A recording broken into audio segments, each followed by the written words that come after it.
Counter-offensive by Iraqi security forces against ISIL. For the last 2 weeks, thousands of Iraqi troops, backed by Shia militias and some Sunni tribal fighters, have been locked in battle with Islamic State militants in Tikrit. There are reports Iranian military advisors are also taking part in the attack on ISIL. Even if ISIL is pushed out of Tikrit, it still has control of another major Iraqi city, Mosul. A big fight is looming there as well. And despite the United States spending more than $20 billion on the Iraqi security forces over the last few years, there are still serious questions about their ability to take back control of Iraq. Also, what about Iran's role in all of this? Why is it engaged? And with the US also involved in the offensive against ISIL in the region, is it now working with its old rival, Iran? One possible way to describe the overall situation: it's complicated.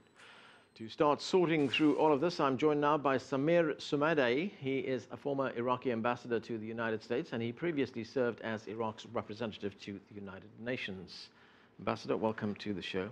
Thank you. We are looking at something of a very unique coalition here taking this battle to ISIL. We have the United States involved, we have Iraqi forces involved, we have Iranian-backed militias involved, and as I mentioned, we have some Sunni tribal forces involved as well. Can a coalition like this work?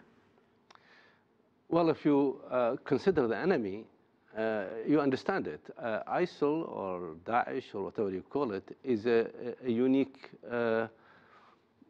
phenomenon.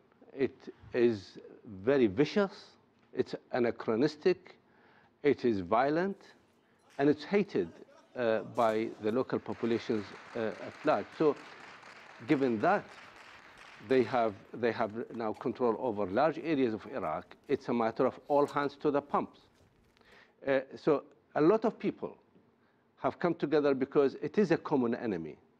On the one hand, we maybe find this as an opportunity for Iraqis to unite and go forward. On the other hand, you'll find some strange bedfellows working together like the United States and Iran. You're right. The United States has expressed some concern over the fact that this battle could descend into a sectarian battle with Shia forces taking revenge against the Sunnis. I mean, is there a danger of that happening? Look, there are elements within the Shia so-called militia, the Hashd al-Sha'bi, the mobilization, popular mobilization force. There are elements who are nasty and are out there for revenge. But I would say the bulk of them are out there to fight ISIL, and they have found common cause with a lot of the Sunni tribes who also want to fight ISIL. On the Sunni side, there are some nasty elements. The trick here is to try to marginalize the extremists and focus on the center so that we bring the country together. I think that's the challenge facing Abadi at the moment. There are areas, of course, which have been almost cleansed of Sunnis, and the extremist Shia elements have made it difficult or impossible for the families to come back. This is not a good sign. I believe, although in these communities, I'm sure there are some extremists and some terrorists, but they should be pursued. The extremists and the terrorists should be pursued, but not the general population. I think everybody should be against collective punishment. It is situations like this which will show how the government wants to go, whether they want to go in the direction of moderation and bring the communities together and the Sunnis and the Shi'is and the Kurds together, or they want to let these centrifugal forces loose, which will at the end basically destroy the country. Well, as you point out, there are so many forces, all with different motives. I mean, what about the long-term prospects for peace in Iraq here? Because if you have one side staging revenge attacks against another, and then it turns around a few months later, the chances of reconciliation become pretty difficult, don't they? And this is where the leadership comes in. It is crucial. The leadership can accentuate this side or accentuate the other side. The leadership can emphasize on everybody fighting together against a common enemy, dying together, spilling their blood together, and forging a unity, or they can concentrate on the negative extremist and the results of the extremist elements separating and sowing disunity.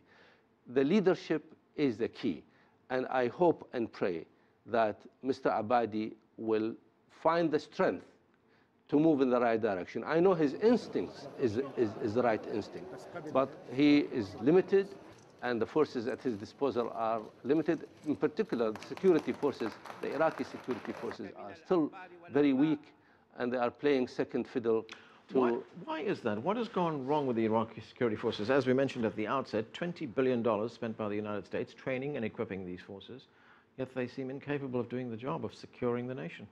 Indeed, that requires another interview, I think, Anand. The reason was the recruitment was wrong. There was not sufficient foundations to make sure that corruption and nepotism doesn't take root. The Iraqi security forces were a mess. They're still largely a mess.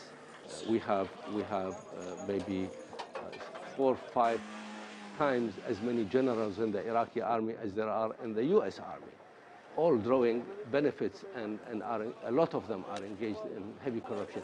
It's a mess. The Americans, unfortunately, concentrated on numbers, which look good on PowerPoint presentations, but they did not concentrate on quality. The result is this collapse, and it will take a long time, and again, good leadership to rebuild. Right, getting back to the point you just mentioned about reconciliation in Iraq. The previous Prime Minister, al-Maliki, was accused of marginalizing the minority Sunnis, of ignoring Rightly them. accused. Then we had Haider al-Abadi, comes to power, takes over in the Prime Minister's office. Has that changed? Is he now trying to include the Sunnis, get a more inclusive administration? I believe so. He's made all the right noises, all the right moves so far. And he certainly has my support. And he has the support of a lot of Sunnis and Shia moderates. But he's been hemmed in. The Maliki crowd, a lot of them have done very well and made a lot of money out of the period in which he was in power, are not really giving him enough space to maneuver, and they're breathing down his neck. It will need a very adroit handling of the situation by Mr. Abadi to come out on top and to bring the country together in a balanced way, with positive and neighborly relations with Iran, because we don't want to get into another war with Iran, and with positive and cooperative relation with the United States. This is the right strategy to pursue, and Abadi is the right person. The question is whether he will have the strength and whether he will be allowed to do so. Getting back to the battlefield, I mean, formidable challenges remain. It looks at this stage, from what we're hearing, that security forces are prevailing to a certain extent in the battle for Tikrit. But there's that other big city controlled by ISIL, that is Mosul. Are we looking at a much longer, far more fiercer battle there? I believe so. Mosul is not Tikrit. Tikrit is a dress rehearsal for Mosul, and even that is going fairly slowly. It's a complex battle, because the terrorists hide behind human shields. If you go too strong in your attack, you're going to hurt ordinary innocent civilians.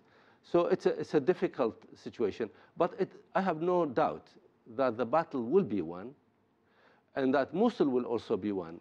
ISIL will be defeated. I have no doubt of that. It cannot survive in the modern time. It is a throwback to the Middle Ages that cannot and must not be allowed to survive.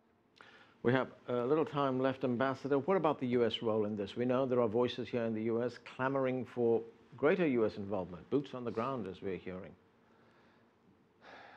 I think the United States bears a considerable responsibility for the state of affairs in Iraq.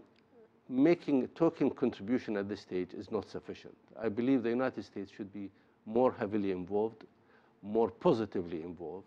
They should help the Iraqi security forces and strengthen their structure. They should help the Peshmerga.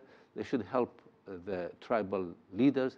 They should help all the elements that are fighting ISIS. And through that, maybe they can redeem some of the mistakes that they have made.